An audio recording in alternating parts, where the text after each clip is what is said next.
بە بەشداری 50 کۆمپانیای ئێرانی یەکەمین پێشانگای بەرهەمی ئێرانی لە شاری کەرکووک کرایەوە.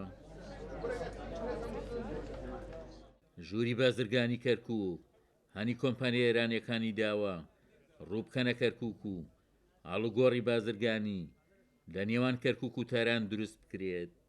ژووری بازرگانی کەرکووک لە دەست پێشخەریەکیدا پاشەوەی سەردانی جمهوری ئیسلامیمان کرد و لە سەر داوەتنامەی ژووری بازرگانی تاران و لەگەڵ بەڕێز قونسڵی گشتی ئێرانی لە سلێمانی توانیمان ئەم پێشنگایەکە ڕێک بخەین. ئەوە گرنگیان پێشنگایش بەڕاستی لە سەروبەندی و لە کاتێکدایە کە هەمومان دەزانین ئەزمێکی اقتصادی گەورە لە هەموو عالەمدا بووە بە تایبەتی لە خۆراکدا. هەمومان دەزانین کردنەوەی ئەم پێشانگایە و ئەبێتە بازاڕێک و بۆ ئەوەی لە جیاتیەوەی بازرگانە بەڕێزەکان سەردانی ئێران بکەن.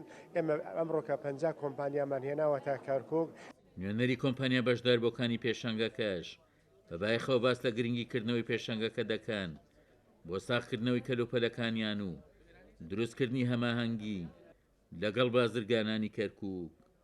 هەم بۆ ئێران باشە بێ هەم بۆ عێراق باشە بێ.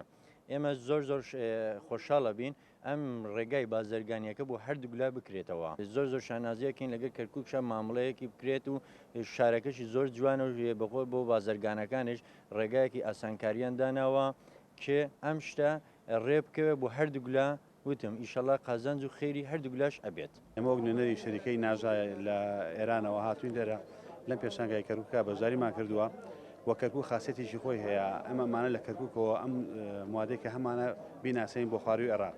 ئێمە الحەمدولله لە کوردستانە فعالی باشی هەیە توانایکی باشی هەیە بەڵام ئێستا کەرکووک ئەمانەیە بیناسەین بۆ خواروی عێراقەوە. پێشەنگەکە بۆ ماوەی 5 ڕۆژ بەردەوام دەبێت وەک بازرگانانی کەرکووک باسی لێوە دەکەن.